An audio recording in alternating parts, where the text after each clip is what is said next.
Hi guys, on est parti pour la review sur l'épisode 4 de Westworld. Je suis désolée, très en retard parce que j'ai été malade, comme sûrement vous l'entendez, je parle du nez. En plus avec une semaine assez chargée par rapport justement au déménagement qui se fait la semaine prochaine. Donc il y aura pas mal de nouvelles choses à ce niveau-là, donc je vous en parlerai. Donc cet épisode 4 de Westworld, donc à la fin de l'épisode précédent, on avait vu Dolores qui était capable de tuer un hôte et même en pensant que celui-ci était un humain. Donc c'était assez bizarre, assez bouleversant. Donc là, on reprend toujours avec la relation de Dolores-Bernard. Donc à chaque épisode, au début de chaque épisode, on entend donc une conversation qui, semblerait-il, s'est passée il y a quelque temps, puisque Dolores se réveille aux côtés de William. Donc moi, je me suis dit, c'est pas possible. Donc pendant que William il dort, ils ont récupéré Bernard a récupéré Dolores, il l'a fait revenir, sachant qu'en plus il le fait en cachette.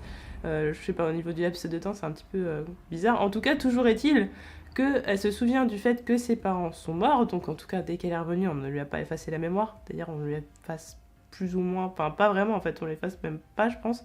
Enfin, pas totalement. Donc là, elle parle de la douleur qu'elle a eue de perdre ses parents. Et donc là, Bernard lui dit c'est tout simplement, si tu ne veux plus souffrir, moi, je peux faire disparaître la souffrance. Tout simplement, comment il pourrait faire disparaître la souffrance en lui effaçant la mémoire. Et c'est là qu'elle va dire la même phrase que Bernard disait à sa femme dans l'épisode précédent. Il me semble que c'était l'épisode précédent, où il disait qu'en fait, qu'il ne voulait pas qu'on lui retire la douleur, parce que la douleur, c'était tout ce qui lui restait de son fils. Et là, Dolores dit la même chose de ses parents. Et c'est vrai que c'est humain, c'est vrai que les douleurs, les souvenirs heureux, ça provoque forcément un sentiment de souffrance. Mais c'est tout ce qui peut rester de personnes qui sont parties tout simplement. Dolores qui se croit toujours dans un rêve, donc en fait ça c'est la façon dont Bernard arrive à faire en sorte qu'elle ne bug pas complètement en se disant mais en fait en voyant deux mondes différents et en étant complètement en buguant complètement. Donc du coup il lui fait croire que c'est un rêve, donc elle se souvient à chaque fois de ce qu'il lui dit mais croit qu'encore une fois qu'elle a rêvé. Et donc là, il va lui donner une tâche, il va lui donner la tâche de retrouver le centre du labyrinthe. Centre du labyrinthe, en fait, si elle trouve le centre, elle deviendra libre. Donc, ça mènera à d'autres théories dont on parlera justement en fin de vidéo. Et c'est là que Dolores dit qu'elle sent qu'il y a qu'elle sent qu'il y a quelque chose qui ne va pas. Elle ne sait pas si c'est elle qui devient folle, si c'est le monde qui l'entoure qui n'est pas normal. Donc on voit qu'elle commence à prendre un peu conscience que les choses ne sont pas exactement comme elle le pensait, que les choses ne sont pas figées, qu'elles ne sont pas aussi simples que ça, et qu'elles sont beaucoup plus complexes, et qu'elle-même à l'intérieur, elle est aussi beaucoup plus complexe. Donc elle se dit qu'il y a des possibilités quand même d'ouvrir, comme elle dit, d'ouvrir certaines portes. Donc ça peut être, on peut l'interpréter de plusieurs façons. Ne serait-ce que déjà ne pas avoir un caractère figé, c'est-à-dire d'être la gentille, la petite Dolores, qui est dans la ferme, etc. Peut-être qu'elle a la possibilité de faire d'autres choses, de se mettre en colère, de pas forcément être, de pas forcément être toujours la gentille, petite, naïve, de la jeune fille de ferme. Et on pourrait aussi interpréter ça comme elle pourrait se souvenir des scénarios. Chaque scénario, en fait, elle pourrait accéder en disant que dans son cerveau, c'est un petit peu comme nous d'ailleurs. Disons derrière chaque porte, il y aurait un souvenir, et donc derrière chaque porte, il y aurait un scénario. Et je pense qu'en fait, chaque scénario fera en sorte que ça débloquera une partie de Dolores, c'est-à-dire que par exemple, elle pourrait être dans un scénario où elle a tué des gens, et se découvrir un caractère, justement prendre le caractère qu'elle avait dans le scénario, et pouvoir être en mesure justement de tuer des autres, ou même peut-être des humains, ce serait un peu glauque. Mais on peut avoir plusieurs interprétations à ça. On a Maëve qui se met à bugger. Alors la dernière fois, elle se souvenait que Teddy était mort. Là, cette fois, elle revit en direct la scène où tout le monde se faisait tuer par un visiteur. Et donc elle se met à bugger, donc là elle voit tout le monde en train de mourir, elle voit du sang, elle voit quelqu'un qui lui tire dessus, et surtout elle se rappelle d'une douleur dans le ventre, elle se souvient d'avoir pris une balle, laquelle au final on s'apercevra qu'elle n'a pas été enlevée par les scientifiques. Je pense qu'ils avaient été tellement bouleversés que justement ils ont fait le travail n'importe comment, ils ont complètement oublié d'enlever la balle, et en plus ils lui ont mal effacé la mémoire, ou peut-être que le bug a fait que de toute façon dans tous les cas ce serait souvenu. Donc elle bug complètement, donc elle dessine des hommes qui ressemblent enfin des hommes, des scientifiques, elle se souvient des scientifiques qui étaient en combinaison, vous savez un petit peu les combinaisons un peu pas anti-atomiques, mais des trucs, enfin pas anti-atomiques, mais des trucs, voilà, tout ce qui peut être chimique et tout ça. Et donc elle se souvient de ça, donc elle a une silhouette, elle a une vague, elle arrive à dessiner ça, en fait, elle le cache, et là, elle s'aperçoit qu'au final, elle l'avait dessiné plusieurs fois. Ces personnes-là, elle les avait dessinées plusieurs fois avant. Donc moi, la question que je me suis dit, c'est quand même, ça veut dire que, enfin, il y a quand même quelques dessins, ça veut dire que la fois d'avant, elle s'est déjà aperçue qu'il y avait quelques dessins, etc. Donc je me demande pourquoi, en fait, elle a pas encore plus bugué avant, et que c'est au bout du, je sais pas, du 10e dessin qu'elle vraiment, elle va bugger et qu'elle va se souvenir des choses. Mais comme la dernière fois, justement, il y avait encore la balle qui était... Enfin, comme là, elle s'est souvenue que la balle était dans son ventre, je pense que le fait, en fait, c'est comme un espèce de puzzle. Chaque fragment de mémoire fait que, voilà, plus elle va avoir des choses incohérentes dans son esprit, et plus elle va bugger, forcément. Et là, le moyen qui est quand même très habile par Delos et par tout le monde, par les scientifiques, pour faire croire aux autres que tout ça n'est pas vrai, parce qu'il faut savoir qu'à chaque fois que les autres meurent, les scientifiques viennent chercher en combinaison tous les soirs, machin. Ça, c'est exactement comme dans le film d'ailleurs. Non, ils sont pas en combinaison dans le film, ils ne semble pas. Ils ont juste une tenue, ils ont un uniforme. Mais dans le film, c'est pareil. La nuit, ils viennent récupérer tous les autres un par un, voilà, ils les nettoient, etc.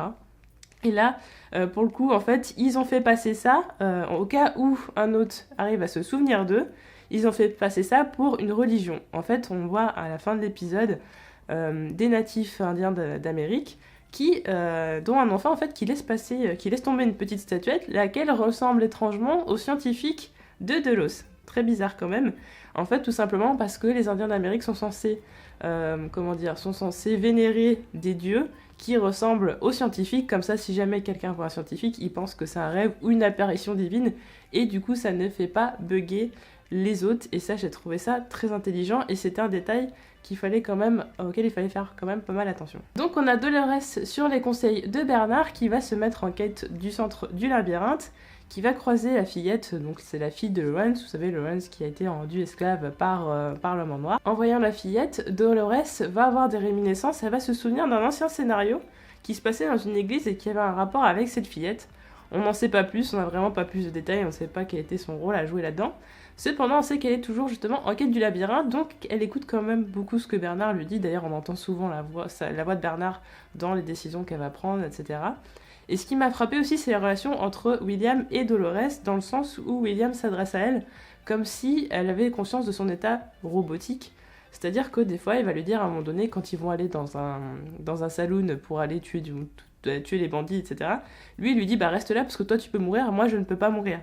Donc ça pourrait impliquer comme si Dolores était censée savoir qu'il y avait une différence, normalement elle n'est pas censée vraiment savoir, que voilà, il y a les visiteurs qui ne peuvent pas mourir et les robots qui peuvent mourir.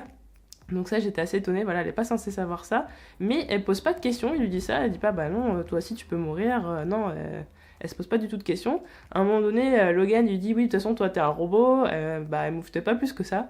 Donc c'est assez étonnant, moi je sais pas si c'est un manque, je sais pas s'il y a quelque chose qu'ils ont loupé dans le scénario, je ne sais pas.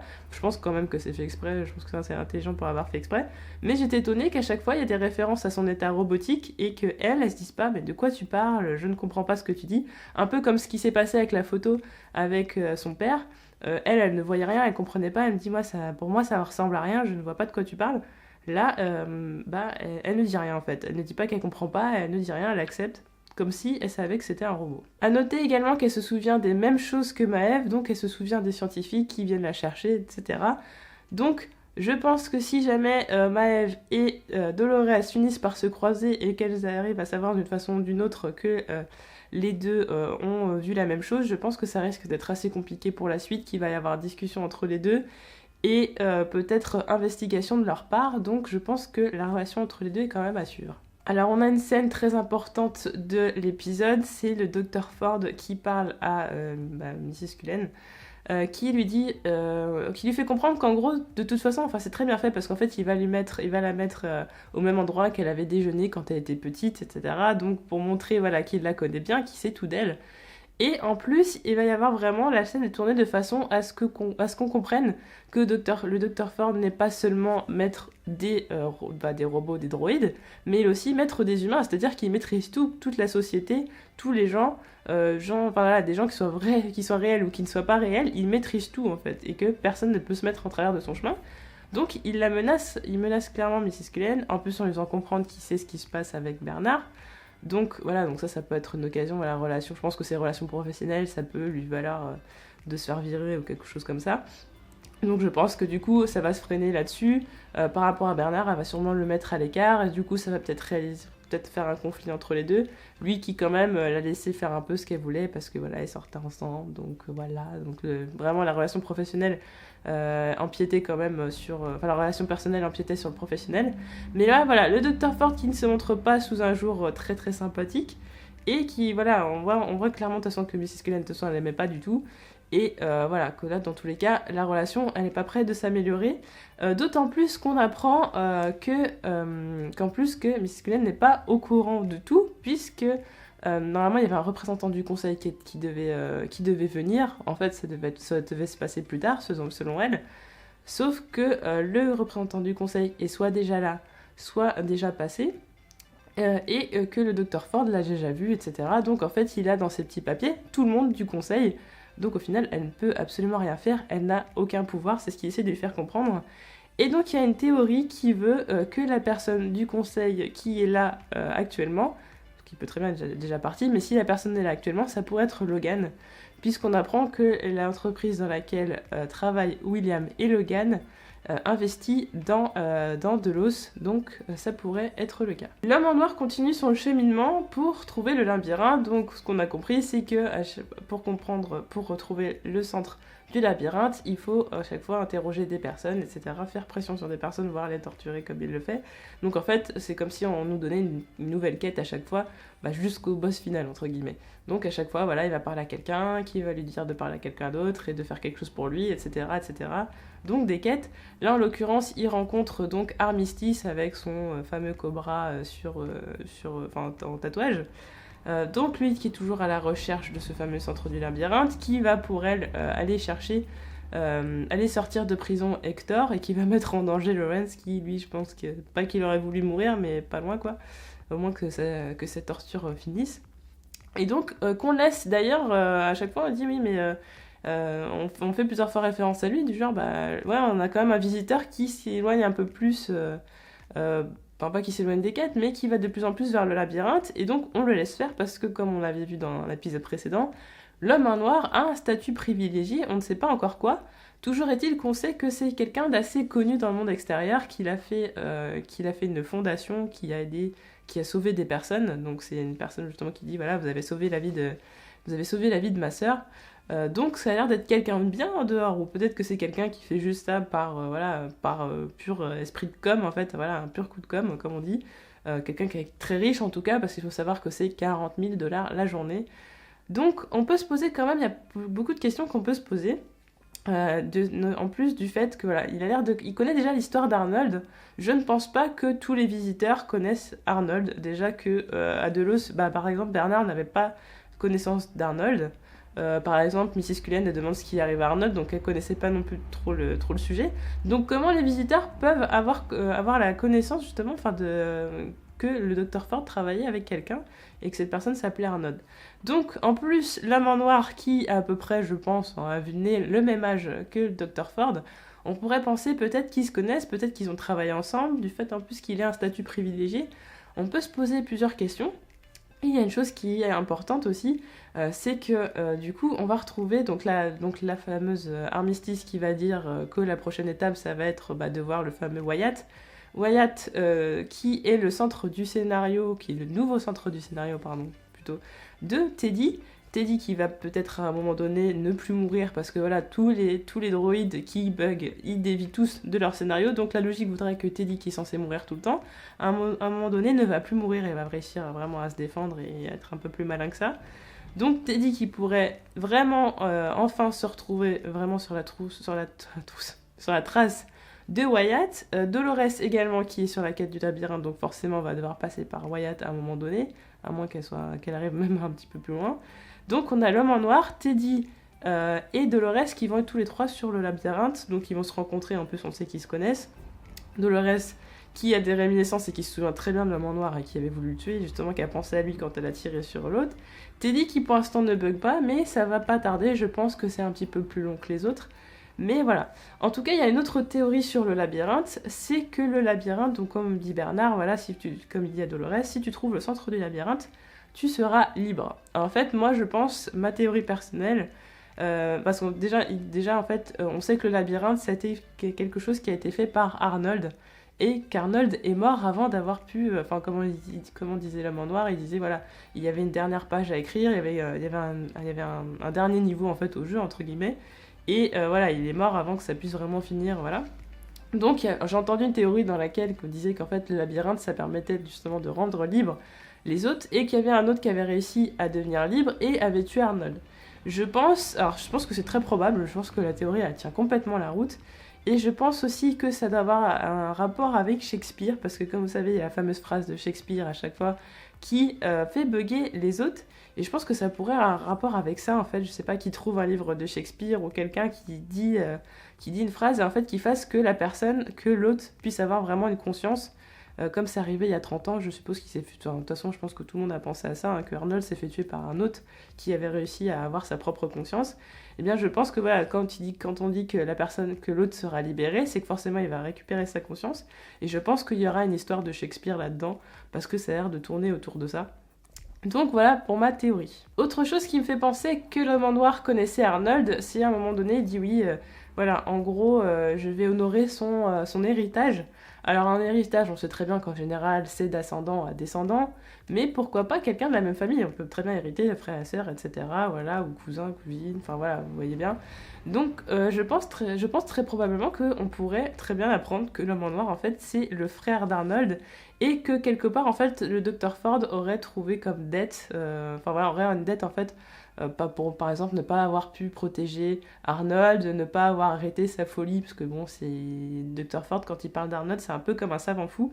Bah, je pense que, en fait, quelque part, l'homme en noir pourrait très bien en vouloir au Dr Ford, donc je pense évidemment qu'ils se connaissent, et que, voilà, pour, entre guillemets, s'acquitter de la dette, l'homme en noir a tous les pouvoirs dans le parc, c'est-à-dire qu'il peut faire ce qu'il veut quand il veut, il peut venir tout le temps, et bien même sans payer, même s'il est riche, peut-être qu'il avait investi déjà dans le parc avant, en tout cas on sait qu'il est riche, ça c'est sûr, mais peut-être voilà, ça expliquerait son statut privilégié, que ce soit le frère d'Arnold et que le Dr Ford est une dette envers lui. Alors on va revenir quand même au personnage d'Hector qui est un peu complexe, donc c'est lui, ça c'est le bad guy de la série, voilà, le beau gosse, le brigand, etc. Hector, à un moment, qui fait référence au monde, donc il discute avec l'homme en noir quand ils sont tous les deux, et qui dit qu'en gros, qu'il y a des personnes qui arrivent à quand même se rendre compte de ce qui les entoure, qu'il y a des hommes, qu'il y a des dieux, et que tout ça va mal finir. Ça a l'air d'être quand même un présage, et du coup, j'ai pas pu m'empêcher de penser aux hôtes, aux visiteurs, et à Delos, qui pourrait être, voilà, toute la société, qui pourrait être considérée comme des dieux. Donc ça voudrait dire que quelque part, Hector a conscience de ce qui se passe, qui peut-être a pu bugger avant, justement. Et ce qui me conforte là-dedans, c'est le fait qu'à la fin, quand il est avec Maëve, quand elle lui demande d'extirper la balle, il est assez dégoûté d'avoir extirpé la balle ou quoi que ce soit, ou même de lui couper la chair. Mais c'est surtout que il la trouve pas forcément folle, quoi. Elle se dit, mais moi je dois être folle, etc. Et lui, il va pas lui dire, bah oui, t'es complètement folle, qu'est-ce que tu racontes, c'est pas possible. Il a l'air quand même d'accepter tout le discours qui, normalement, pour n'importe quel autre qui ne bug pas, devrait être complètement farfelu et complètement irrationnel. Lui, il est toujours là quand même à écouter ce qu'elle dit et à être quand même intéressé par ce qu'elle pourrait découvrir. Donc à la fin, évidemment, on découvre que Maëve, elle avait bien la balle qui lui était restée dans le corps. Donc là, c'est vraiment la preuve même que, en fait, de toute façon, elle sait qu'à chaque fois qu'elle va mourir, elle va revenir. C'est d'ailleurs pour ça qu'à la fin, elle dit, de toute façon, il n'y a plus rien rien n'a d'importance. Parce que dans tous les cas, même si elle meurt, elle sait qu'elle reviendra une autre fois, et à chaque fois, elle se souviendra, maintenant. Ça l'a marqué, je pense, et du coup, elle se souviendra à chaque fois de ce qui s'est passé. Donc là, on arrive à un point de rupture où on a un hôte qui est complètement conscient qu'il n'est pas réel, et qu'en plus, il est immortel. Voilà pour cette review sur Westworld, j'espère que ça vous a plu. N'hésitez pas à mettre vos théories en commentaire comme à chaque fois, à dire ce que vous pensez de la série. Et moi je vous retrouve très bientôt pour d'autres vidéos. Salut!